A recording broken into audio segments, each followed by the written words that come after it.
All right, guys, can we start the session? Am I audible to all of you? Is the voice as loud and clear?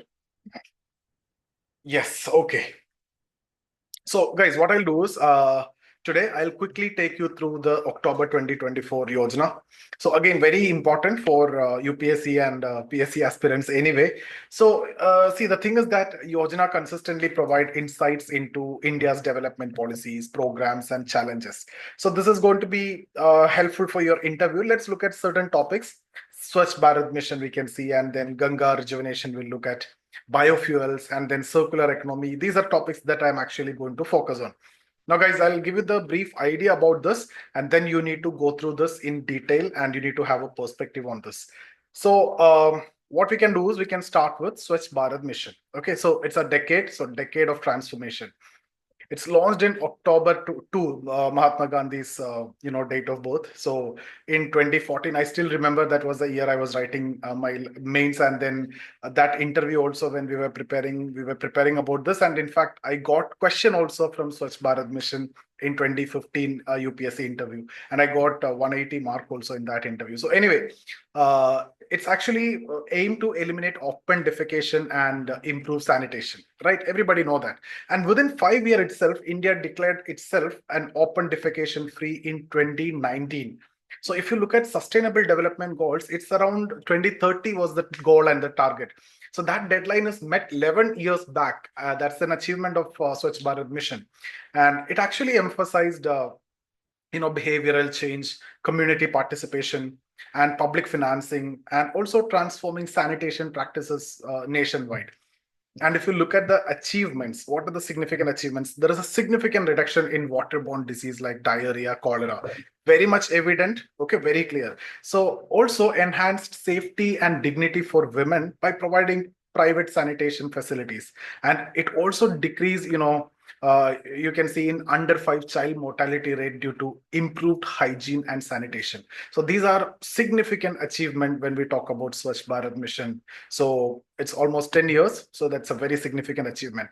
But now, one line at least I need to talk about the other side also. So despite its success, there are challenges. What are they? Poor infrastructure quality and also limited usage in rural areas that is still persisting. Okay, and the so what about the second phase? So second phase is actually focusing on sustainability, waste management, behavioral consistency, etc. So you can talk about this. You can say that despite its success, there are challenges like poor infrastructure quality and limited usage in rural areas still persist. And then the second phase of sustainable, this Swachh Bharat Mission actually focusing on sustainability, waste management, behavioral consistency, etc. Okay, so go through that in detail because it's 10 years. Okay. Now, we can also look at rejuvenating Ganga. Okay, so a cultural and environmental imperative. See, Ganga River is central to India's culture and economy, supporting 40% of the population and also contributing significantly to GDP.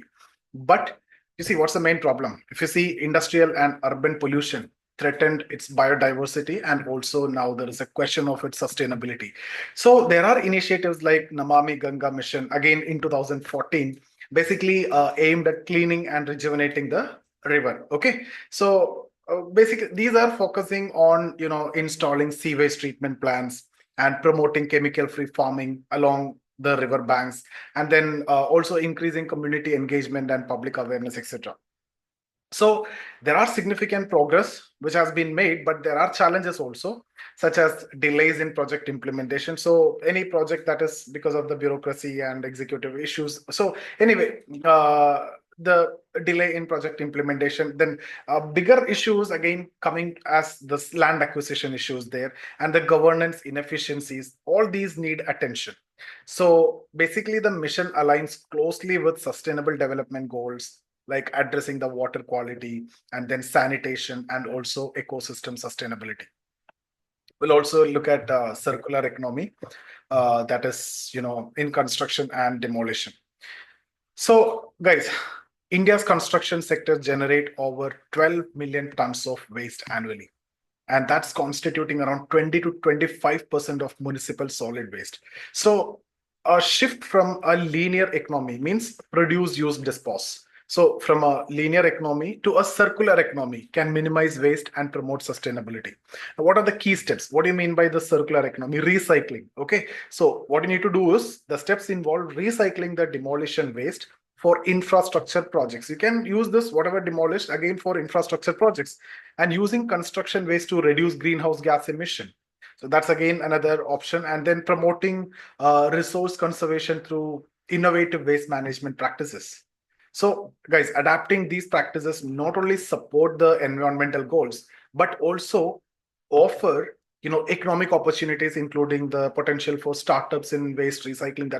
I have seen even my friends also have started this, and they're doing really good in waste management, waste recycling, plastic recycling, and they've made even actually crores also with that. Okay, the waste plastics have been taken and recycled, and that business is what they're doing, collecting the waste and recycling and making it as a new product. Now, biofuels powering India's energy revolution. That's a topic. Okay, so India's biofuel policy is very critical for reducing dependence on fossil fuel and also achieving energy security. That's one of our goal. So, what do you mean by this? Like blending biofuels like ethanol and biodiesel with conventional fuels. India aims to cut greenhouse gas emission and also save foreign exchange. So, how it can help you to save foreign exchange when you're blending with biofuels? Then the imports of crude oil will become less, so that way you can have a trade balance and your forex outflow will reduce, so you can save on foreign exchange. At the same time, it will help you to cut greenhouse gas emission, and you can maintain and manage the commitments under the various environmental laws and treaties worldwide. Okay, so that's about, we are talking about biofuels. And if you look at the achievement, ethanol blending target of 20% by 2025. Okay, and then significant investments in biofuel production and also production and research part. And promotion of private sector participation in sustainable activation, this private participation is what you are looking for in biofuel and aviation fuel. Yes, I'm talking about aviation fuel and second generation biofuel. So the challenges, if you see, the challenges like dependence on sugarcane for ethanol production and its impact on food security and water resources require again careful policy adjustments. Let's look at sustainable development goals and India's progress. So India's initiatives like Swachh Bharat Mission, Namami Ganga directly align with sustainable development goal, particularly the goal 6, goal 3, goal 13. You need to know each of these because these days they're asking questions specific also. So what is sustainable development goal 6? It is talking about clean water and sanitation. SDG 3, good health and well-being. SDG 13 related to the climate. Okay, so climate action. So by achieving this ODF status in open defecation free, already I discussed, that's why I said ODF. So status in 2019, and also integrating this behavioral changes into sanitation practices, India have set a global example. So similarly, if you see programs like Namami Ganga showcase how cultural and environmental imperatives can drive economic benefits. Now, the governance challenges that we are facing and the way forward. So, guys, despite the progress, India faces that governance and implementation challenges in sanitation, in river rejuvenation, and waste management. Now, what are the solutions? Solution it can be a generalized solution also, you can say, strengthening center state coordination for decentralized implementation. Okay. Similarly, improving transparency and reducing corruption in infrastructure projects. A general one that we always discuss when you get questions like corruption or infrastructure project. This is something which we have already discussed and part of our structure also. I hope that is clear. Again, ensuring public-private partnership to drive innovation and efficiency. So all the three that we have mentioned here, are we covered it already or not? Is it part of your structure if you get any such kind of questions? Governance challenges. Yes, so the same. Now let's conclude this.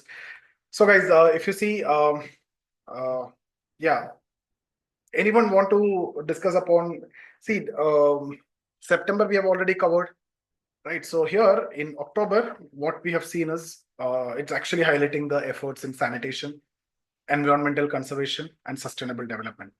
So we have already covered. Anything else if you want to discuss, I'll unmute each one of you and we can have the discussion also. So after this, we'll be moving to the next topic with respect to the role play and everything that we were talking about yesterday.